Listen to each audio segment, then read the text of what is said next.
A escravidão constituiu um grande negócio global.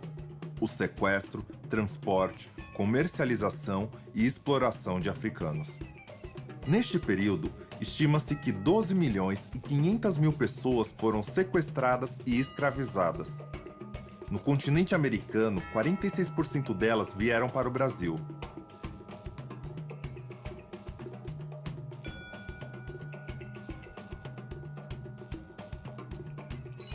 Foram a força de trabalho que viabilizou a colonização da colônia portuguesa.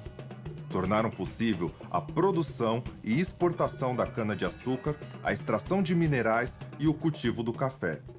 Uma exploração violenta que deixou marcas profundas no conjunto da sociedade brasileira.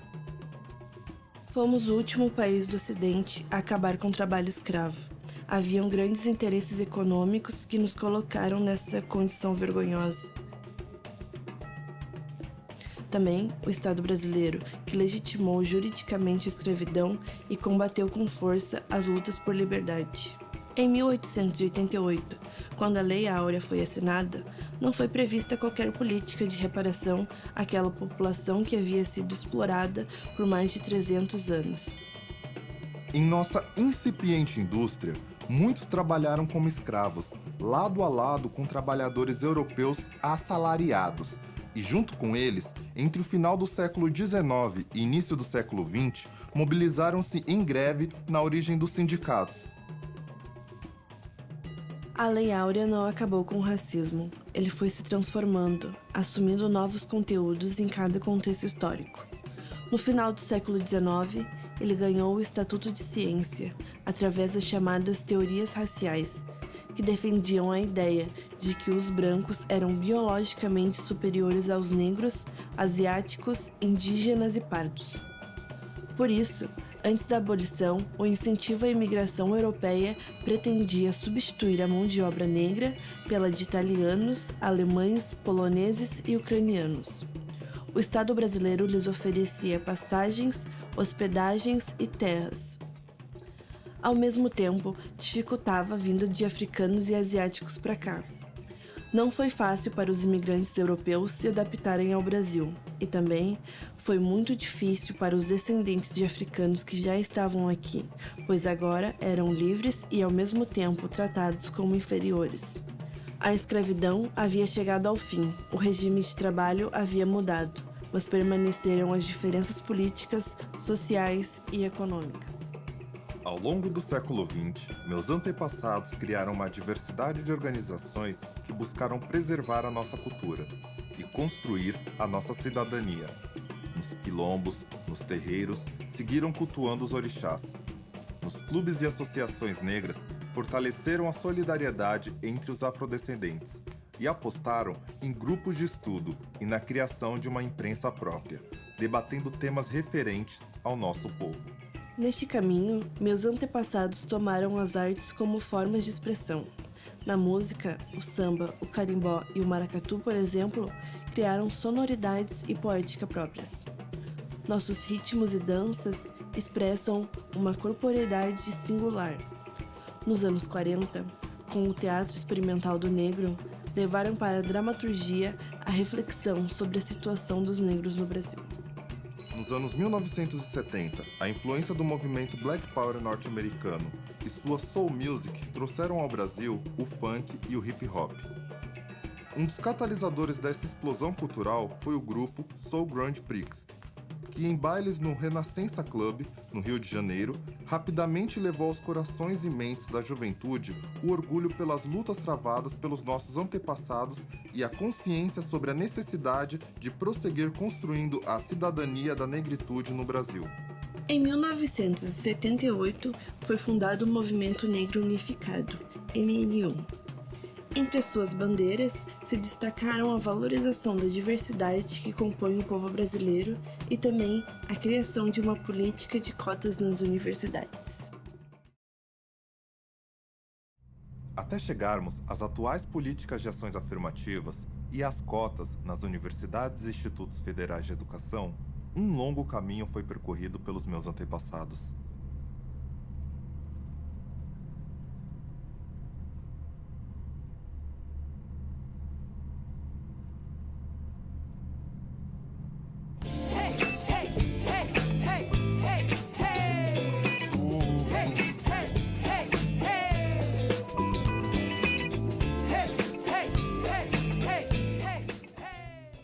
de cotas é um processo histórico duro, violento, de dor, lágrimas e alegrias. A dor indígena, a dor negra, a dor popular, a humilhação popular por não ter universidade.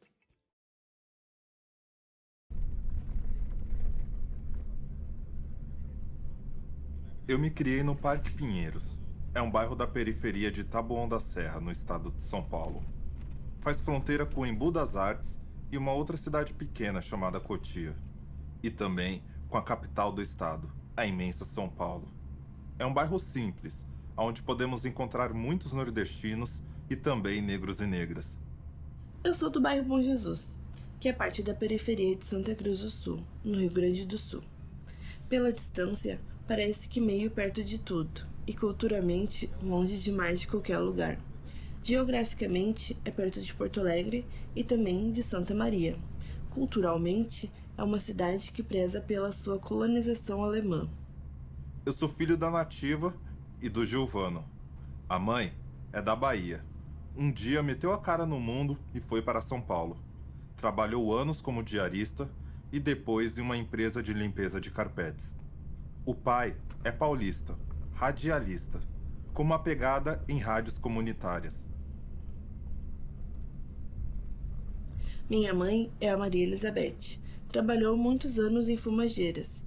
O meu pai, Dorívio, era pintor e também apegado a conserto de móveis.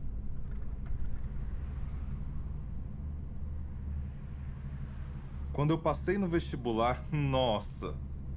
Parecia uma revolução lá em casa. Trabalhei muito, entregando panfletos de mercado, empresa de limpeza de carpete com a mãe. Gerar renda para poder estudar sempre foi necessário. Me lembro que quando eu passei no vestibular, fui até a empresa de tecnologia da informação na qual eu trabalhava e disse bem contente: eu não vou mais voltar.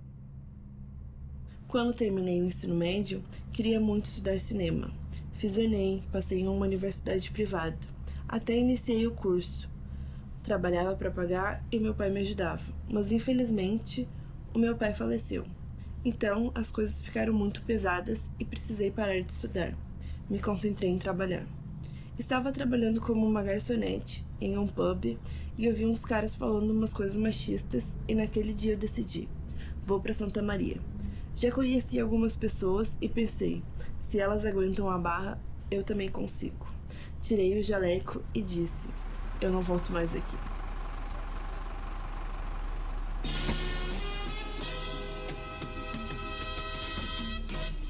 Saiba seu papel e invada o cenário como um lobo e não como um porquinho bobo. Quero meu pedaço do bolo, porque eu sei que é meu já faz um tempo. Saiba seu papel e invada o cenário como um lobo e não como um porquinho bobo.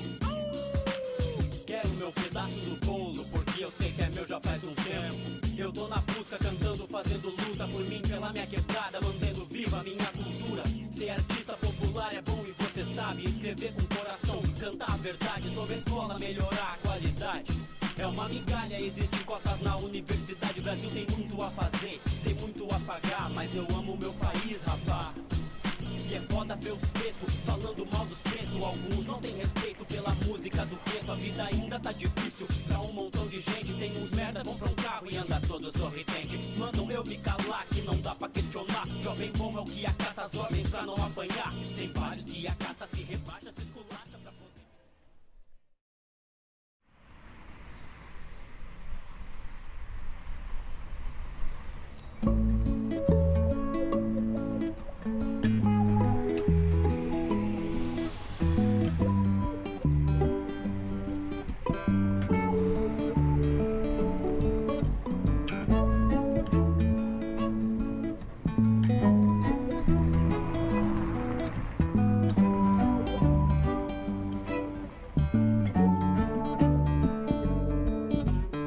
Sei dos caminhos que chegam, sei dos que se afastam. Conheço como começa, como termina o que faço. Só não sei como chegar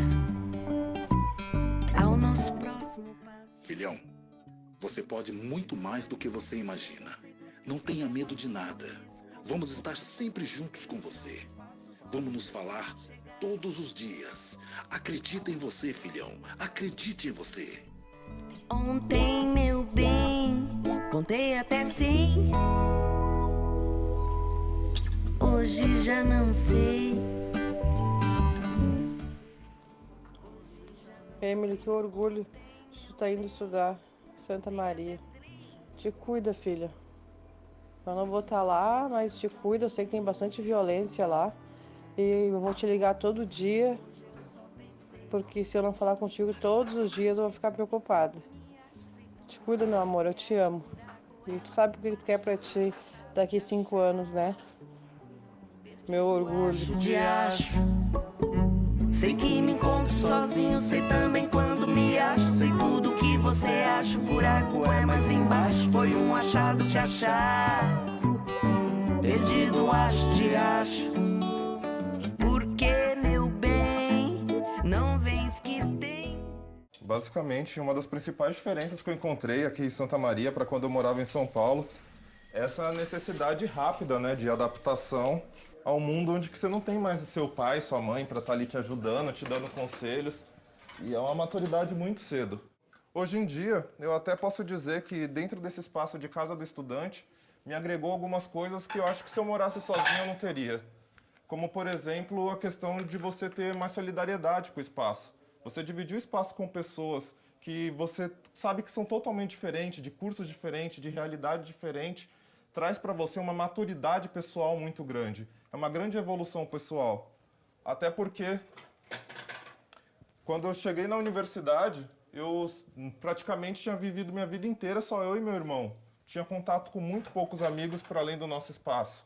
Então acabou que a universidade me possibilitou conhecer pessoas e conhecer realidades que eu jamais tinha imaginado. Realidade do campo, uma realidade diferente daquela realidade dentro da grande cidade. Não é nada fácil. Discussão tem sempre tem aquele debate de você falar assim, às vezes você deixou uma loucinha aqui, essa louça não é minha, essa louça não tem dono. Para mim conseguir fazer a prova, eu tive que juntar o equivalente ao que dava 4 vezes o meu salário. Então, eu tive que pegar dinheiro emprestado com parentes, coisas do tipo, deixar de pagar o último mês de cursinho, para pegar toda essa grana, entrar dentro de um avião, viajar até Cascavel, que foi onde que eu fiz a prova, e lá em Cascavel, ficar em algum hotel, tipo, uma realidade totalmente distinta. E eu sabia que talvez aquela fosse a minha única chance de estar entrando nesse curso. Era o curso que eu sonhava, mas não adianta nada ser um curso num lugar que não tem a forma de eu ingressar ali, que eu não tenho condição de pagar um aluguel. E muito menos numa cidade onde eu não tenho nenhum parente. Então, é uma coisa que era muito pesado para mim se não existisse esse espaço. Então, quando eu pesquisei, eu encontrei o curso de engenharia acústica, a primeira coisa que eu fui procurar era o que tinha de opções aqui dentro da universidade, e foi quando eu fiquei sabendo da Casa do Estudante. E aí, aquele momento, foi minha certeza. Eu falei, era isso que me faltava. E depois que eu fiquei sabendo que tinha um restaurante universitário, que tinha toda essa assistência estudantil que a UFCM tem quanto exemplo para demais universidades, eu só tive certeza que era um único caminho.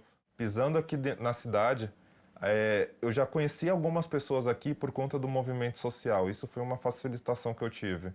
Porém, eu não tinha nenhum lugar estabelecido ainda para me ficar. Mas o que me tranquilizou foi saber que tem uma união, tem uma casa do estudante que estava ali de portas abertas, falou assim, vamos te receber. Tinha várias pessoas que estavam no mesmo clima, então eu não me senti sozinho. Eu senti que tinha um grupo de pessoas que estava com aquele mesmo sentimento que eu, chegando num lugar novo, querendo explorar, querendo conhecer. Então, para ser bem sincero, eu mal tive tempo de deixar a bolsa. Já tinha uma pessoa que eu queria conversar, outra pessoa que eu queria interagir, e foi dessa forma. Eu meio que cheguei aqui em Santa Maria, já comecei a fazer amigos, já comecei a conhecer pessoas. Eu demorei 1 semana, nem isso, para encontrar um apartamento. Sei dos caminhos que chegam, sei dos que se afastam. Conheço como começa, como termina. O que faço, só não sei como chegar ao nosso próximo passo. Os primeiros momentos aqui são muito loucos, assim.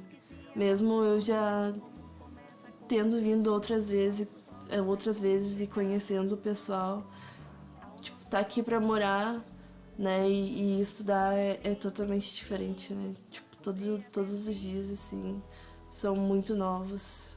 Hoje já não sei. Hoje já não sei. Ontem meu bem. Eu sou de Santa Cruz do Sul, aqui no Rio Grande do Sul também. E eu lembro que na 6ª série eu tive meu primeiro professor negro, professor Irineu. Ele era professor de filosofia e ali eu descobri que eu amava filosofia. Dali pra frente eu já sabia que, tipo, não, sim, eu quero cursar uma faculdade superior. Passaram uns anos, eu comecei a estagiar também desde muito cedo. E daí foi onde as coisas começaram a ficar mais difíceis para estudar, porque daí eu tinha que trabalhar num turno, estudar no outro. E daí quando eu chegava em casa eu tinha que cuidar dos meus irmãos e da casa também. Fiz o Enem e participei do SISU. E daí eu lembro que eu tinha tentado cinema em Pelotas, segunda opção não lembro, e tinha feito também o vestibular na minha cidade para fazer produção e mídia audiovisual. Passei nos dois, consegui passar nos dois, só que daí sentei com a minha família, conversamos e vimos que não era possível eu ir para Pelotas estudar cinema, porque era muito longe, a gente não tinha grana para pagar aluguel, alimentação, enfim, tudo, né?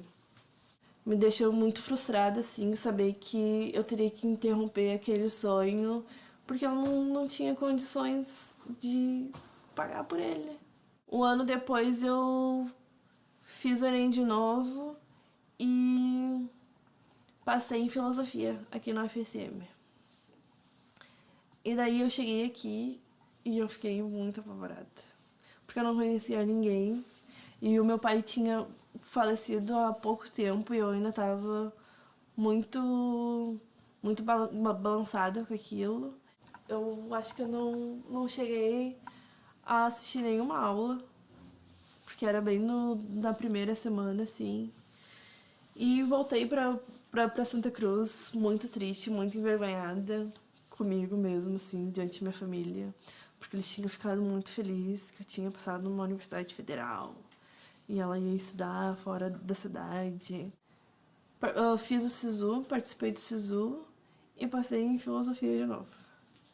A Casa do Estudante foi algo importantíssimo, assim, na minha vida, porque se não houvesse, né, essa ajuda, esse apoio, eu com certeza não conseguiria me bancar fora da minha cidade sem conhecer esse novo lugar.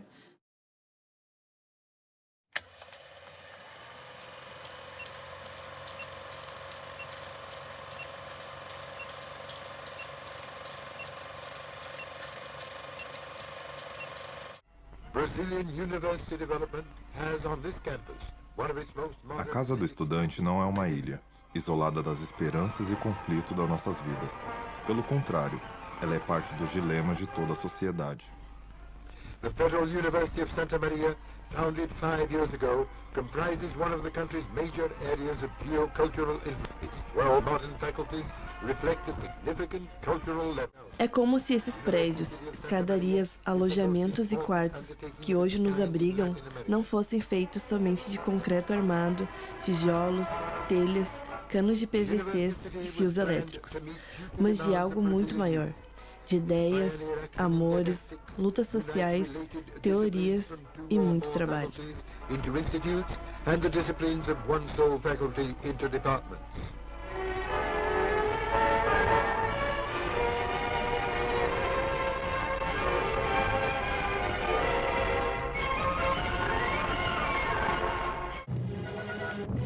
Bem no centro geográfico do estado do Rio Grande do Sul está a cidade de Santa Maria, ponto convergente do sistema ferroviário gaúcho e cidade conhecida como progressista.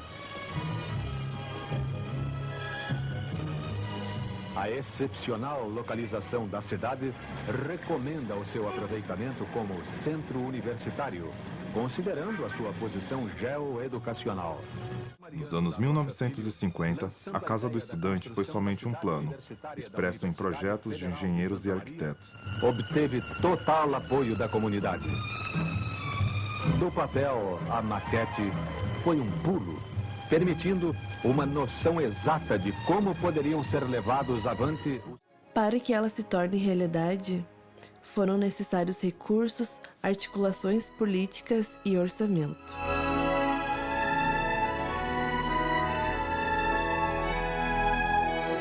Também de pedreiros, encanadores, pintores e eletricistas. A ampliação do horizonte. Aqui serão instaladas 14... Em 1966, foi inaugurada a CEL 1, para 200 pessoas. Mas ela era pequena diante da demanda. Assim, iniciaram as construções de outras habitações no bairro Camobi. Em 68, inauguraram o Bloco 11, dando início à CEL 2.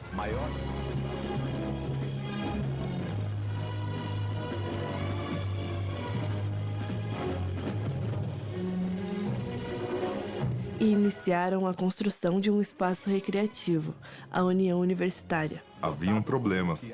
As vagas não contemplavam mulheres. Além disso, alguns blocos ficaram inacabados por anos.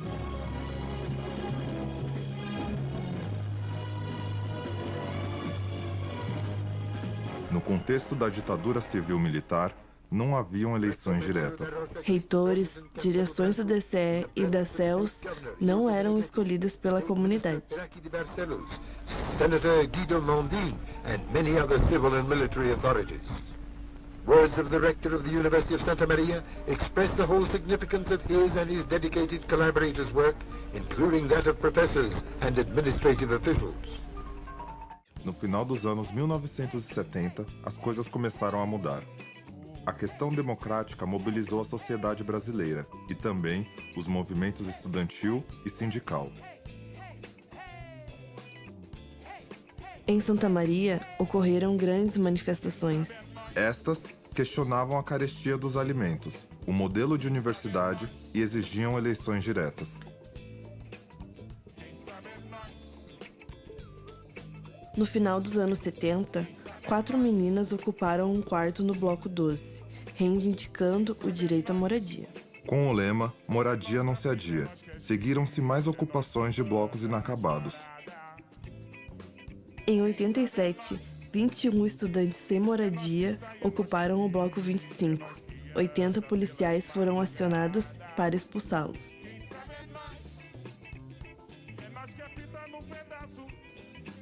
A vida em uma casa do estudante não está deslocada das grandes questões econômicas, políticas e culturais que envolvem toda a sociedade. E não é diferente agora. A entrada de estudantes negros e negras, através das cotas, nos ensinou isso.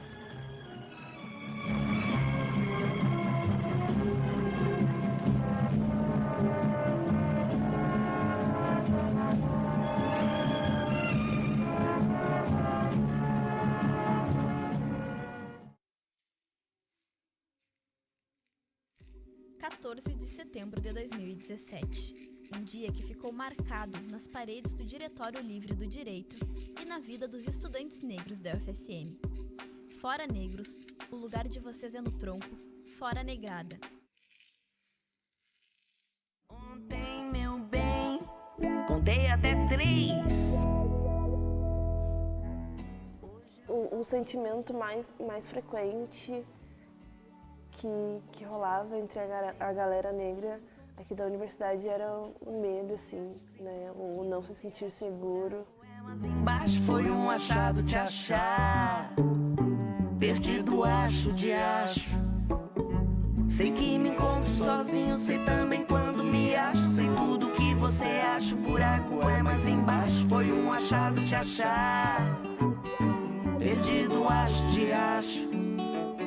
Porque, meu bem, não vês que tem.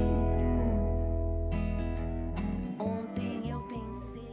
E aí a gente acontece ano após ano, acontecia esses ataques, aconteciam diversas coisas, até que começou a ter ataques mais físicos dentro do campus, problema em relação a guardas e alunos negros. E posteriormente a gente teve aquele problema das pichações, não sei se você lembra como é que foi. Primeiro foi no diretório do direito, né? Depois foi na biblioteca e depois rolou no diretório das ciências sociais. Foi isso, né? Sim. O picho que rolou no diretório das ciências sociais foi o estopim, assim, né? Foi onde a gente realmente viu que não dava mais. Acaba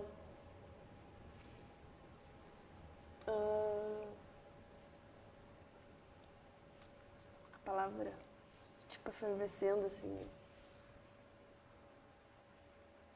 Acaba efervescendo esse sentimento, né? Naquela época as redes sociais estavam muito efervescentes, um evento na internet, ali nas redes sociais, podia mobilizar muitas pessoas. A gente fez a caminhada até a frente da antiga reitoria e o pessoal, a gente pegou e esticava as faixas para dialogar com a comunidade, porque queríamos mostrar para todo mundo, ó, está acontecendo casos de racismo, está acontecendo ataques. E a resposta da comunidade, muitas das vezes, era buzina, era xingamento. A gente está aqui para mostrar para vocês que se existe gente dentro dessa universidade que não quer ver preto, vai ter preto no dobro. Que se tem gente dentro dessa universidade que entende que o lugar do negro não é na universidade, ele vai estar aqui, ele vai sentar do teu lado. Ele vai apresentar o trabalho contigo.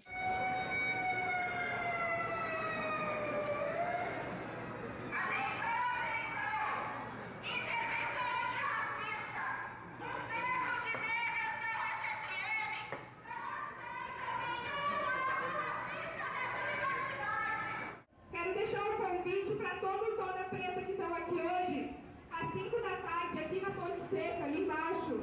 A gente vai juntar os negros e negras para estar pensando nas ações que a gente vai estar tomando daqui para diante. Porque isso aqui é só o começo. A universidade é nosso quilombo. Aqui vai ser a nossa resistência. Eu lembro que naquela reunião que teve embaixo da ponte, até que juntou um número razoável de pessoas.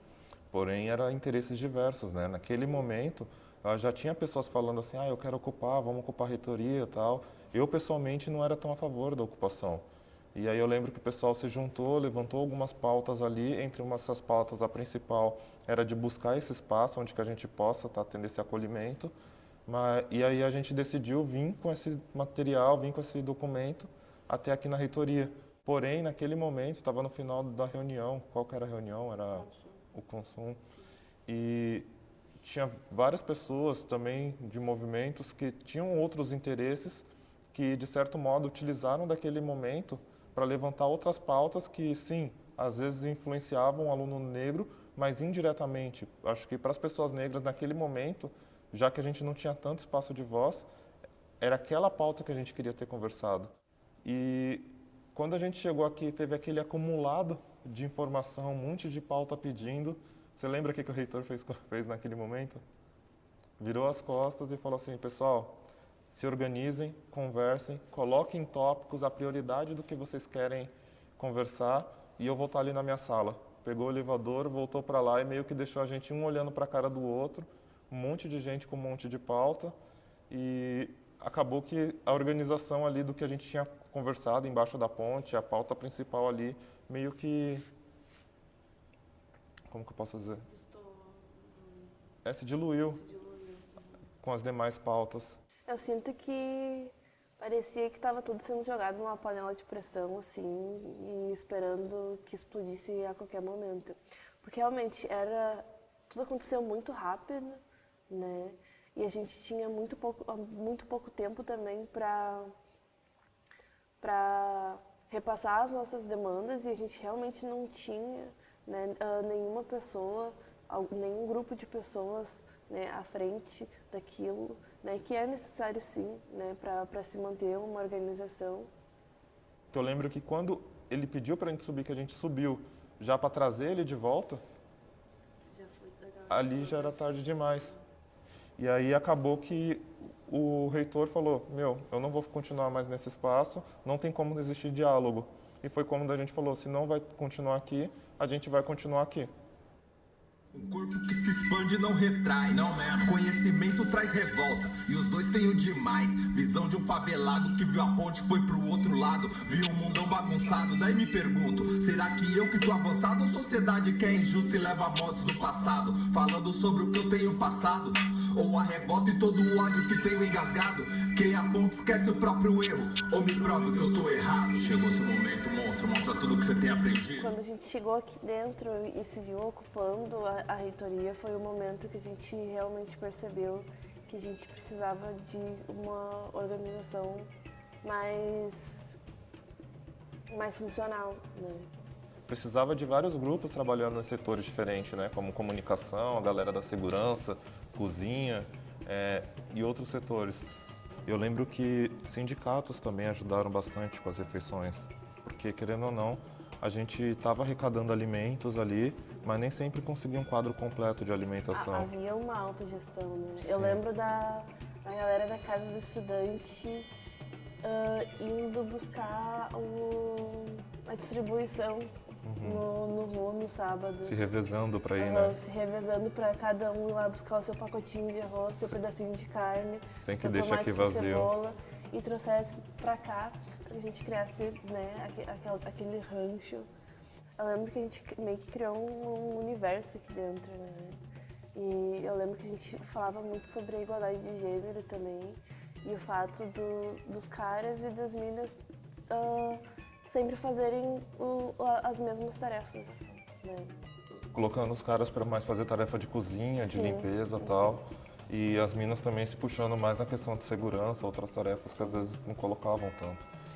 Os momentos das assembleias eram aqueles momentos onde todo mundo podia falar, né? Onde todo mundo podia expressar os seus medos, seus receios, suas ideias.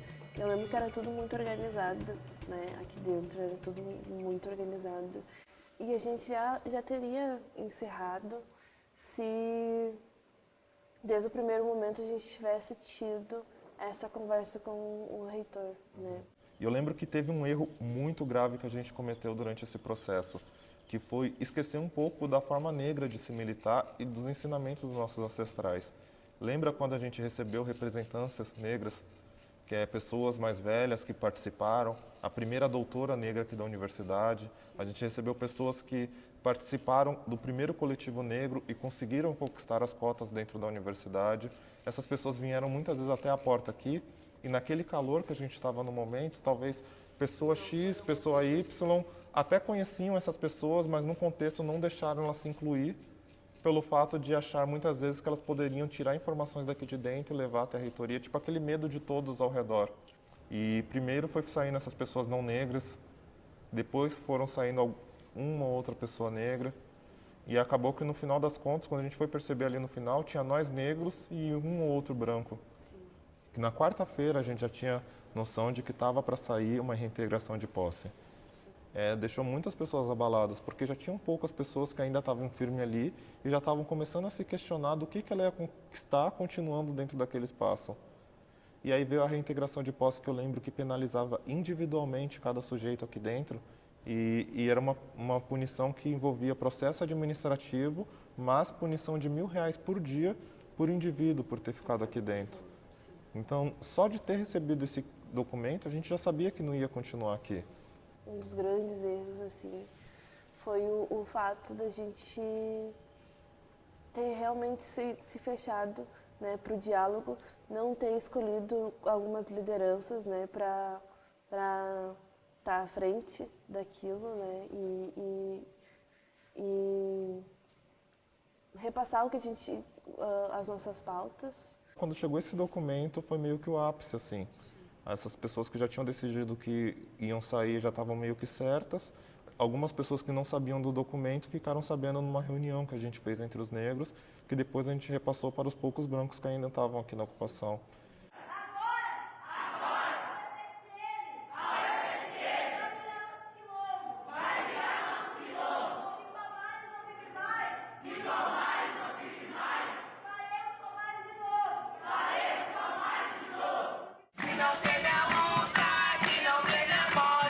Acho que depois de um tempo que eu participei desse processo, eu percebi a grandiosidade do que a gente fez aqui dentro dessa reitoria.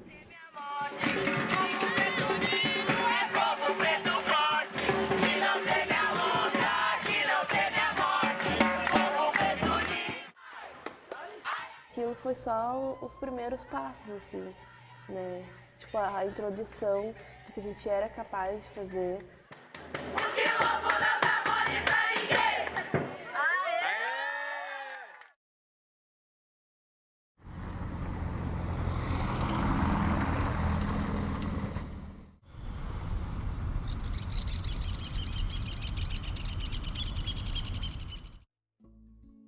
As políticas de ações afirmativas representam uma nova relação do Estado com a população afro-brasileira.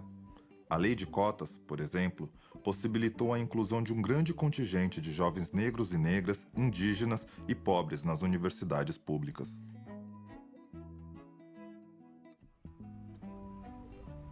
Situações como a vivida por nós na UFSM mostram que não é o suficiente democratizar o acesso de afro-brasileiros a espaços que historicamente nos foram negados ou obstaculizados.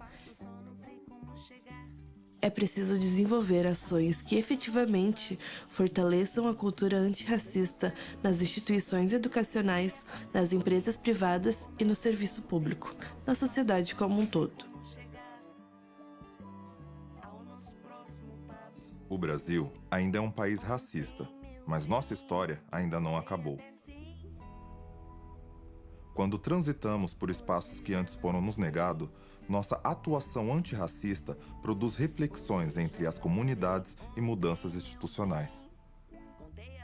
Ao mesmo tempo, o racismo resiste às transformações civilizatórias promovidas pelas políticas de ações afirmativas. Por isso, mantemos o bloco na rua.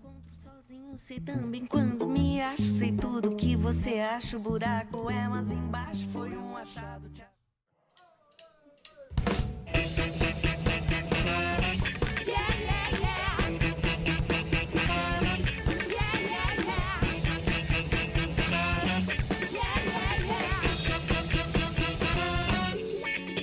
Pode crer, amizade! Pode crer, amizade! Pode crer, amizade! Pode crer, amizade! Pode crer! Pode crer! Pode crer, amizade! Pode crer, amizade! Pode crer, amizade! Pode crer! Pode crer! Pode crer! Falei, está falado, bicho. Tem que ser assim. Se tu não tá na boa, bicho, tem que se ligar em mim. Falei, está falado, bicho. Tem que ser assim. Se tu não tá na boa, bicho, tem que se ligar em mim. Se tu não tá na boa, bicho, procure se inteirar. Porque a trans é muito boa, bicho. Quem boia vai dançar. Se tu não tá na boa, bicho, procure se inteirar. Porque a trans é muito boa, bicho. Quem boia vai dançar. Vai, pode crer, amizade. Pode crer, amizade. Pode crer, amizade. Pode crer. Pode crer. Pode crer, amizade. Pode crer, amizade. Pode crer. Pode crer. Falei, está falado, bicho. Tem que ser assim. Se tu não tá na boa, bicho, tem que se ligar em mim. Falei, está falado, bicho. Tem que ser assim. Se tu não tá na boa, bicho, tem que se ligar, tem que se ligar. Se tu não tá na boa, bicho, procure se inteirar.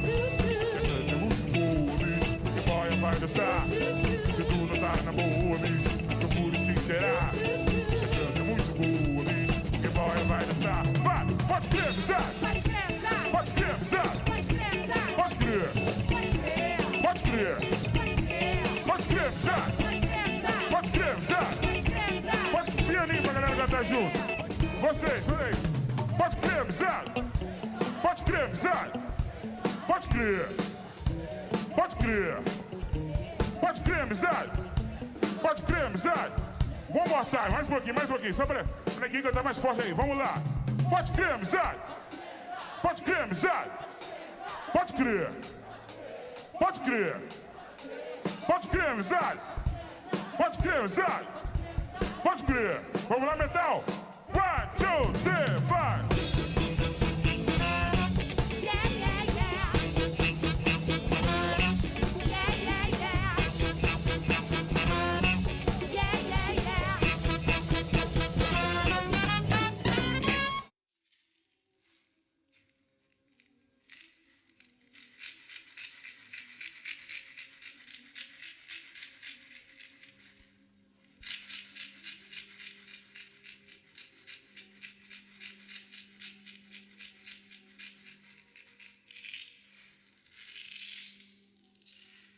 Uma carta para a Casa Grande.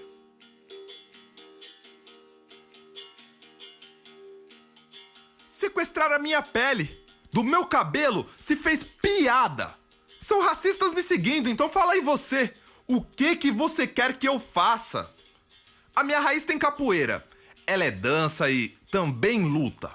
Mas essa mesma perna aqui que esquiva, pós-ataque também chuta. Treinado eu não levo tombo. E dividida, é ombro a ombro. Pois os negros que passam aquele arco, poucos levam livros e muitos batem ponto.